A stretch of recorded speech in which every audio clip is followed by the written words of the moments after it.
الحمد لله رب العالمين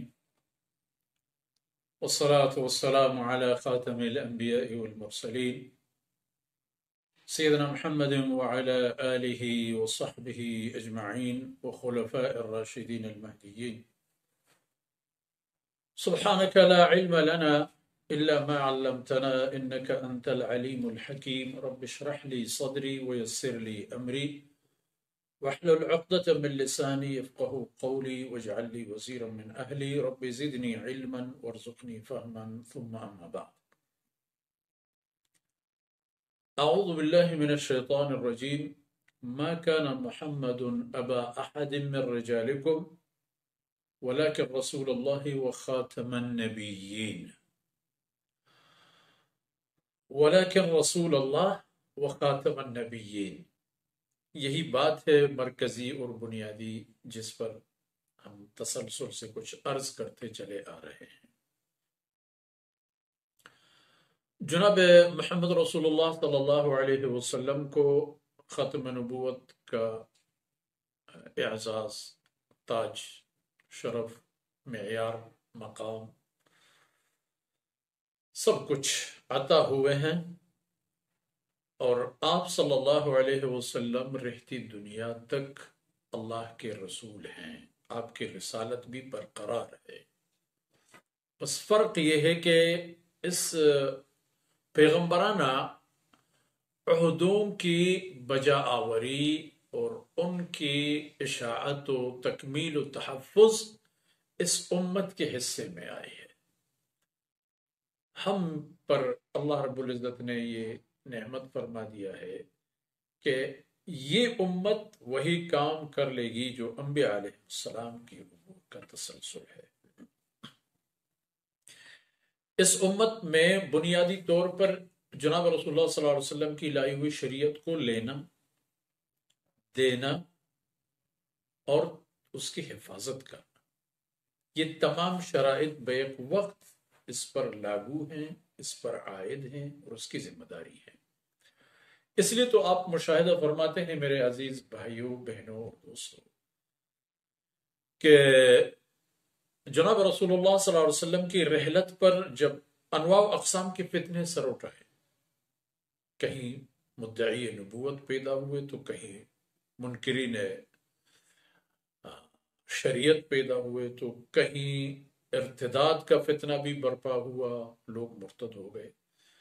لیکن آپ صلی اللہ علیہ وسلم کے جو چیدہ ساتھی تھے، برگزیدہ ساتھی اور احباب تھے، انہوں نے ذرہ بر برابر آگے پیچھے ہونے نہیں دی. اَيَنْقُصُ الدِّينُ وَأَنَا حَيٌّ، صدیق اکبر کا مشہور معروف مقولہ جو امت کے لیے ایک مشعل راہ ہے، ہر فرد کے لیے یہ ایک مشعل راہ ہے. اَيَنْقُصُ الدِّينُ وَأَنَا حَيٌّ، میرے جیتے جاگتے دین میں کمی آئے گی؟ کبھی نہیں. آپ صلی اللہ علیہ وسلم یہ امانت ہمیں دے کے گئے ہیں. ہم ذمہ دار ہیں بشریت کو نجات کے لیے، بشریت کو اسلام تک لانے اور اسلام کو انسانیت تک پہنچانے کی ہم ذمہ دار ہیں. آپ نے دیکھا جو مدعیان نبوت پیدا ہوئے ان کے ساتھ کیا سے کیا نہیں کیا. یمامہ کی جنگ آپ دیکھ لیں، سبحان اللہ. خیر، آج تو ہماری بات منحصر رہے گی مختار بن ابی عبید الثقفی تک. یہ بھی عجیب و غریب انسان تھا. ان کے والد محترم اللہ رب العزت کی رضا ہو اس پر، صحابی جلیل ہے، ابو عبید بن مسعود الثقفی صحابی ہے.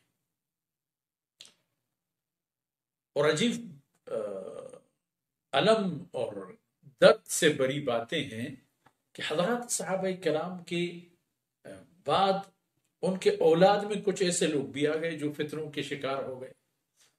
ان میں سے ایک ہی مختار ہے، مختار بن ابی عبید الثقفی. یہ عجیب و غریب مراحل سے گزرے. چالاک آدمی تھے، شعبدہ باز تھے، مکار تھے، عیار تھے، جو بھی کہہ دیں. سب سے پہلے تو انہوں نے خارجی بننا پسند کیا. جب فیصلے ہو گئے تھے حضرت علی اور حضرت معاویہ رضی اللہ عنہ کے درمیان، اس زمانے میں ایک گروپ پیدا ہو گیا جو دونوں حضرات کا مخالف بن گئے. کسی نے حضرت معاویہ پر حملہ کیا اور کامیاب نہیں ہوا، اور ایک نے حضرت علی رضی اللہ عنہ پر حملہ کیا اور وہ شہید ہو گئے. اب یہ تھے بنیادی طور پر فتنہ پرور آدمی اور خارجی فکر سے متاثر، اور پھر جاہ طلب قسم کے آدمی تھے. ماحول کو دیکھ کے گرگٹ کی طرح رنگ بدلنا، مستفید ہونا اور موجوں پہ سوار ہو کے اپنے آپ کو آگے لے جانا، یہ ان کی طبیعت میں شامل تھی. تو خارجی بننے کے بعد کافی عرصے تک وہ اسی پر ڈٹے رہے، جمے رہے. پھر حضرت معاویہ اور حضرت حسن رضی اللہ عنہما کے درمیان صلح ہو گیا اور اتفاق ہو گیا حضرت معاویہ رضی اللہ عنہ کے امارت. تو یہاں یہ حضرت حسن رضی اللہ عنہ کے دشمن بن گئے، اور جب حضرت حسن رضی اللہ عنہ، عجیب کیفیات ہیں، اس پر تو انشاءاللہ کسی موقع پر الگ بات ہو تو زیادہ مزہ آئے گا. حضرت حسن رضی اللہ عنہ کے سامنے کوئی اور رستہ ہی نہیں تھا حضرت معاویہ سے ایڈجسٹمنٹ اور مصالحہ کے علاوہ، کہ بس کوئی اور رستہ ہی نہیں تھا. ان کے ساتھی ایسے لوگ تھے، اسی مختار جیسے لوگ، ضمیر اور غیرت سے عاری لوگ، ایسے مقام پر پہنچ چکے تھے کہ وہ آخر حضرت حسن رضی اللہ عنہ کو بیچنا چاہتے تھے خلیفہ وقت کے ساتھ. تو حضرت حسن رضی اللہ عنہ نے جب یہ صورتحال دیکھ لی تو حضرت معاویہ رضی اللہ عنہ کے ساتھ صلح کیا، چونکہ ویسے بھی ایک گھرانے کے لوگ تھے. حضرت معاویہ کوئی اجنبی تو نہیں تھے، صحابی تھے، قریشی تھے، خال المؤمنین بھی تھے، اور خود حضرت حسن رضی اللہ عنہ کی نانی حضرت ام حبیبہ رضی اللہ عنہ ان کے بھائی تھے. ازواج مطہرات جتنی بھی تھی یہ سب حضرت حسن اور حسین رضی اللہ عنہ کی نانیاں. اس نسبت سے دیکھیں، لیکن بعد میں جب حضرت حسین رضی اللہ عنہ کی باری آئی اور حضرت معاویہ رضی اللہ عنہ دنیا سے تشریف لے جا چکے تھے اور یزید بن معاویہ کا زمانہ آیا تھا، ایک افراتفری برپا ہوا. اور یہ بات آپ کو عرض کر دوں کہ حضرت معاویہ رضی اللہ عنہ کے بعد زمانہ اور تاریخ نے انصاف نہیں کیے. بہت ساری باتیں ڈکی چھپی، بہت ساری باتیں تحریف، بہت ساری باتیں غلو. بہرحال جو بھی ہو، اگر موقع ملا تو ان پر انشاءاللہ کسی موقع پر بات کریں گے. لیکن معاملہ یہ ہوا کہ حضرت حسین رضی اللہ عنہ کو نکلنا پڑا. حضرت حسین رضی اللہ عنہ کے ساتھ کیا پیش آیا، وہ باتیں بھی دردناک تاریخ کے حصے ہیں. ہم زیادہ سے زیادہ یہ کہہ سکتے ہیں کہ کاش ایسا نہ ہوتا، لیکن جو اللہ رب العزت کو منظور ہے وہی ہو کر رہ جائے گا. تو جب حسین رضی اللہ عنہ شہید ہوئے اور میدان خالی ہو گیا، ایک غم سا فضا چھا گیا اس خطے پر، مخصوصاً یوں سمجھ لیجئے کہ کوفہ، بصرہ، عراق، شام، ان ایریا میں جو حکومتیں تھی زیادہ حضرت معاویہ رضی اللہ عنہ کے بعد ان کی نسل کے لوگوں میں. اور پھر حضرت حسین رضی اللہ عنہ اپنے مقصد میں کامیاب نہیں ہوئے، ساتھیوں نے ساتھ چھوڑا، ساتھیوں نے دھوکہ کیا، حضرت حسین رضی اللہ عنہ کے ساتھیوں کو شہید کرایا گیا. بہت لمبی چوڑی باتیں ہیں، داستان علم ہے یہ. اس موقع پر یہ مختار نے اپنے آپ کو خارجیت سے نکال کے حضرت حسین رضی اللہ عنہ کی شیعیت میں داخل کر دیا. اس زمانے میں شیعہ کا معنی یہ نہیں ہوتا تھا جو آج کل ہے، کوئی مستقل مکتب فکر نہیں ہوتا تھا. شیعہ کا ویسا معنی ہے گروہ، جماعت یا پارٹی سمجھ لیں. تو ان شیعیت کے حوالے پر جو حضرت حسین رضی اللہ عنہ کے اس نے اپنے آپ کو گروپ کے آدمی ثابت کر کے ان کے انتقام کا نعرہ لگا کے ان کے قاتلین کو لڑ کر مروا کے ان سے اقتدار چھیننے کی جب اس نے بات کی تو کافی لوگ اس کے گرویدہ ہو گئے. وہ لوگ تو ویسے بھی ذہنی طور پر متاثر تھے. دردناک اعلیٰ طرح کی ذہن میں سوار تھی. اتفاق سے اس آدمی نے ایسا کیا، بغاوت کی. اور جہاں جہاں حضرت حسین رضی اللہ عنہ کی شہادت پر بڑے بڑے لوگ تھے جن کے عمل دخل تھا، جن کا ہاتھ تھا، اس کے ہاتھوں وہ سارے مار دیے گئے، مروا دیے گئے، سب کو قتل کر دیا، پکڑ لیے، اور علاقے پر اپنی حاکمیت بھی قائم. اب حاکمیت مل گئی، چونکہ دراصل وہ ایک فتنہ پرور ذہن کا آدمی تھا، اس کو بہت کچھ آگے جانا تھا.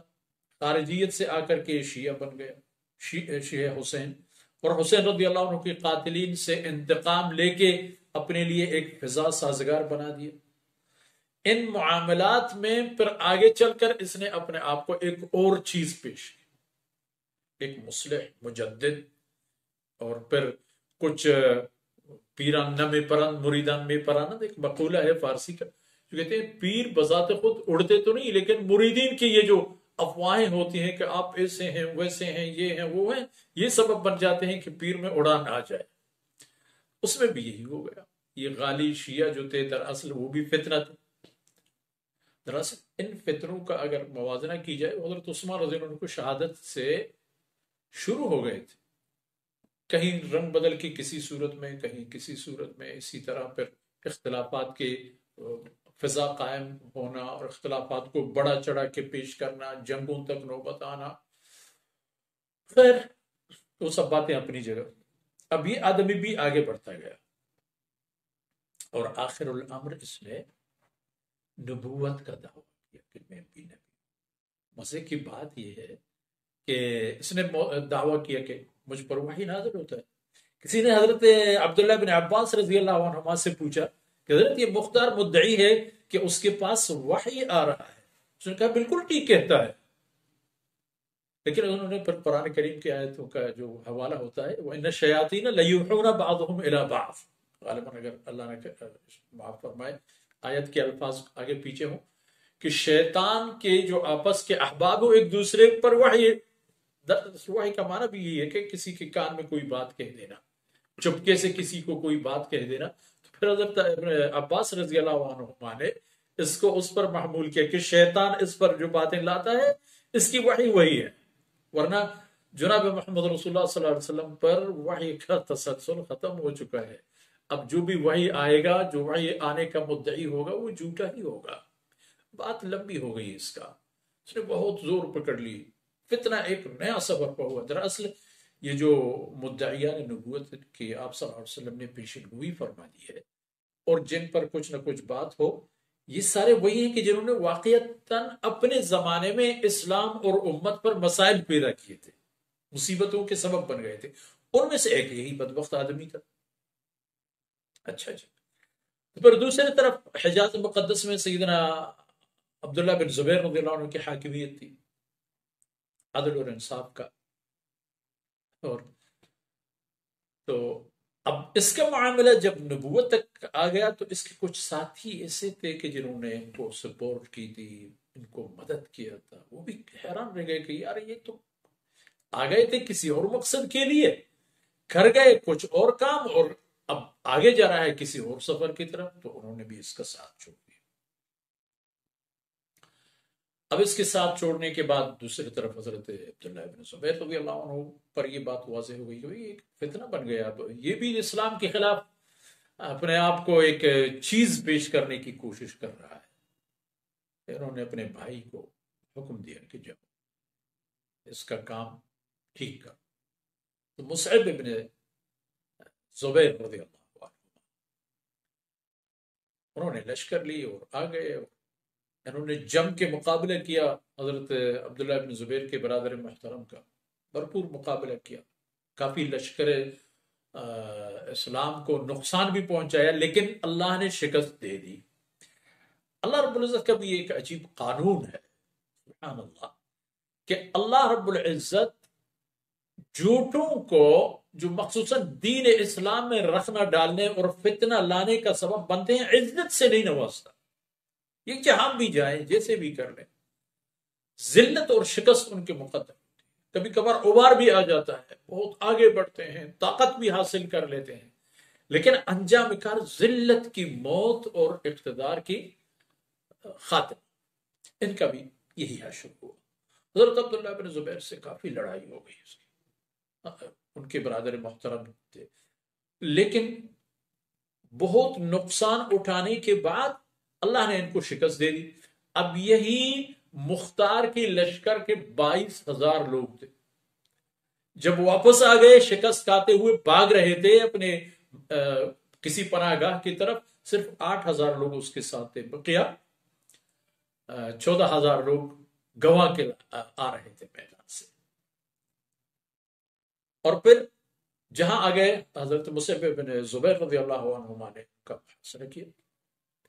اس نے دیکھا کہ بھئی محاصرہ تو بہت لمبا ہوا، اب 8,000 لوگ اس کے ساتھ ہیں بھی، لیکن اللہ کی شان دیکھیں اور اسلام کی عظمت دیکھ لیں، اور جناب محمد رسول اللہ صلی اللہ علیہ وسلم کی ختم نبوت کی خصوصی اہمیت دیکھیں اللہ رب العزت کے بارگاہ میں، کہ محصور ہو کے بھوک اور پیاس سے مرنا پسند کر رہے ہیں یہ اور اس کے ساتھی، لیکن جم کے لڑنا پسند نہیں کر رہے، بزدل لوگ ہو گئے۔ انہوں نے کہا بھئی آپ لوگ محصور ہو، بھوک پیاس سے مر رہے ہو، انہوں نے کہا جاؤ۔ آخر میں کچھ معمولی گنے چلو کچھ 18 لوگ 17 یا 18 لوگ ساتھ لے کے یہ میدان میں نکلے، اور وہیں حضرت عبداللہ ابن زبیر رضی اللہ عنہ کے لشکر کے ہاتھوں مارے گئے۔ اور اسی طرح سن 67 میں، ہجرت کی 67ویں سال میں اللہ رب العزت نے اس فتنے کا بھی خاتمہ کیا۔ تو دوبارہ وہی بات دہراتا ہوں اپنے عزیز بھائیوں کی خدمت میں، بہنوں کی خدمت میں، اسلام کے دوستوں کی خدمت میں، کہ چوکنا رہنا ہے ختم نبوت سے متعلق معاملات میں اس امت کے ایک ایک فرد کو۔ یہی میرے اور آپ کے لیے ایک ایسا اعزاز ہے، ایک ایسی سعادت ہوگی یہ ہمارے لیے کہ دنیا میں بھی ہم عزت سے جی سکیں گے اور آخرت کی سرفرازی بھی ہمارے حصے میں آئے گی۔ اللہ تعالی ہماری کوتاہیوں سے درگزر فرمائے اور ہماری خدمات کو چھوٹی موٹی جو کرتے رہتے ہیں کر رہے ہیں، اللہ رب العزت اپنی بارگاہ میں قبول فرمائے اور ہم کو اپنے دین سے منسوب فرمائے اور ہمیں ثابت قدم رکھے۔ وصلی اللہ علی نبینا محمد وعلی آلہ وصحبہ اجمعین۔